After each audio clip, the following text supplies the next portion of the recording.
Assalomu alaykum. Qadrli aziz bizni tomoshabinlarimiz. Bugun sizlar bilan Guliston shahridagi Saxovat savdo markazidan shu yerga tashrif buyurgan insonlar bilan juda ham qiziqarli savollar va ajoyib suhbatlar bo'ladi. Sizlar bilan Kamina Alisherbek va Elzara. Assalomu alaykum aziz kuzatuvchilar. Bugun sizlar bilan qiziq savol-javoblar o'tkazamiz. Tayyor bo'lsangiz biz boshlaylik azizlar. Bizni Sirdaryo xabarlari Telegram kanalida va YouTube'da tomosha qilishingiz mumkin. Marhamat, quyidagi linklar orqali o'tib olishingiz mumkin. Biz boshladik. Yoqubjon aka, tanishganimizdan xursandmiz. Ismim Alisher. Shahrimizda bitta mashhur kino olinsa, bu kino aynan qaysi kino bo'lardi? Marhamat. Endi men o'ylayishimcha sevgi bo'lsa kerak. Sevgi haqida. Sevgi haqida. Agar bir kunga hokim bo'lganingizda birinchi bo'lib nima qilgan bo'lardingiz?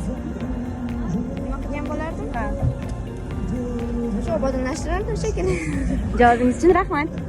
Tanishib olsak, ismim Alisher, ismingiz? Umid. Umid aka, assalomu alaykum. Shahrimizni mashina deb tasavvur qilsak, aynan qaysi mashinaga o'xshatgan bo'lardingiz? Cobaltga.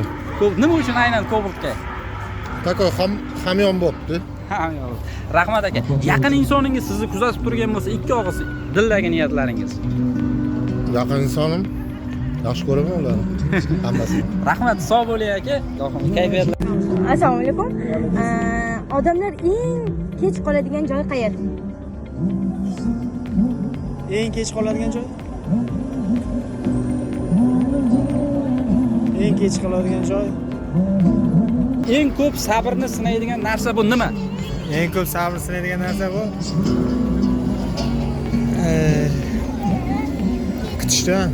Biz ichkari qismiga ham kirib oldik. Demak, Xudo xolasa bu yerda ham insonlarga savollar, qiziqarli savollarimizni aytamiz. Kamol ismi. Kamol aka, tanishganimdan xursandman. Shahrimizni qaysi joyda legenda deb atolasiz? Legenda joy? Farqi yo'q, qanaqa pomishchani bo'lish. Endi bu siz uchun, Sizni fikringiz? Fikrim. Mana bunaqa joy. Savol o'ylantirib qo'ydi. Yaxshi. Yaqin insoningiz, do'stingiz. Agar sizni kuzatib turgan bo'lsa, nima degan bo'lardingiz do'stingizga? Qarzini tezroq qaytarsa yaxshi bo'lardi. Yo'q. Yangi chiqqan qaror, qonunlarda xabaringiz bor, ko'p joy plastik o'tib ketib qoldi. Bunga qanday qaraysiz? Yaxshi, har bir narsani yaxshi tomoni bor. Bekordan bekorga chiqmagandir, yaxshi. Demak, qarshilik yo'q. Siz qo'shilasiz bu masalaga. Qo'shilaman. Eng ko'p sabrni sinaydigan narsa bu nima? Siz uchun eng ko'p sabrni sinaydigan narsa nima? Gulistonda eng chiroyli joy siz uchun qayer deb bilasiz?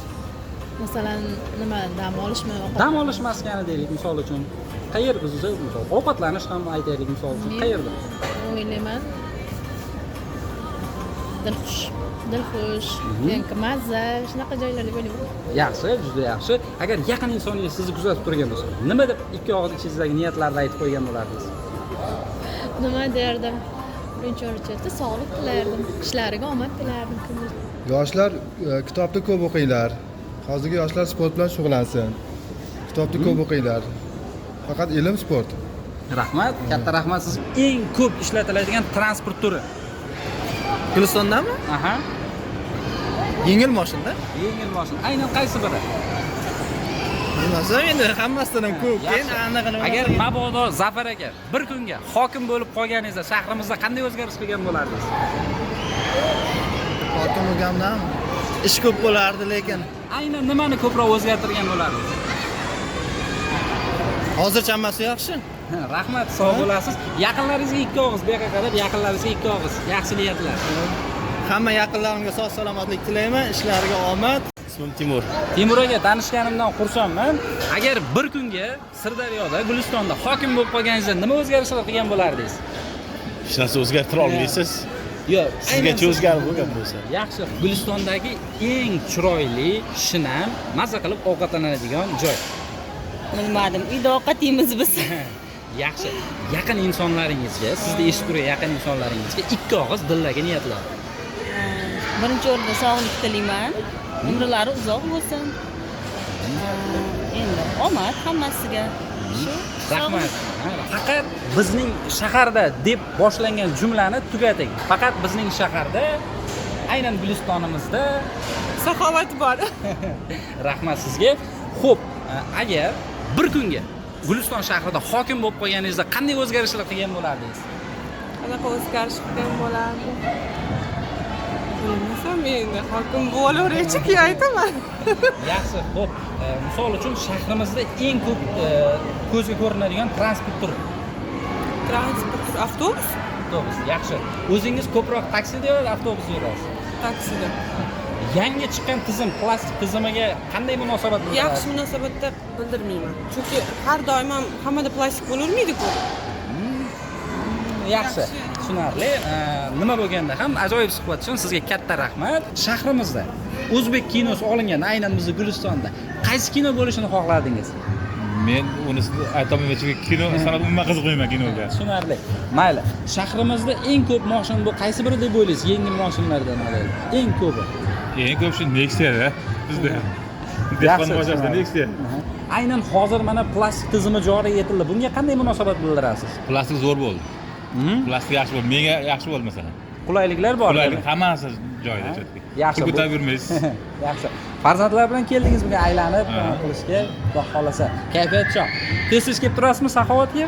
Birinchi kelishim bu. Birinchi kelishim. Yoqdimi? Ma'qul bo'ldimi axir? Yaxshi. Demak, katta rahmat sizga suhbat uchun. Bizning shaharda, Gulistonimizda nima bor ayting? Faqat bizning shaharda Saxovat bor-da. Saxovat bor. Demak, yaxshi akajon, agar bizning shaharda o'zbek kinolaridan birontasi olinganda, bu aynan qaysi kino bo'lardi? Bilsak bo'ladi. O'zbek kinolaridan bo'lsa, Farqi yo'q, mayli. Jahon kinolarini ham qo'shaylik, sizga yengillik. farzanddanmi? Rahmat. Yaqin insonlar ko'p. Shunday, to'g'ri, bor albatta. Yaqin insonlaringizga dildagi ikki og'iz niyatlar. Marhamat. Yaqin insonlarimga dildagi izhorlar bo'ladigan bo'lsa, avvalambor hammalarini yaxshi ko'raman. Baxtimizga sog'-omon bo'lsin. Tanajonlari sog' bo'lsin. Har doim yaxshi kunlarimiz ko'p bo'lsin, oldimizda tursin deyman. Rahmat, siz uchun ajoyib suhbat uchun katta rahmat. Omon bo'ling, sog' bo'ling.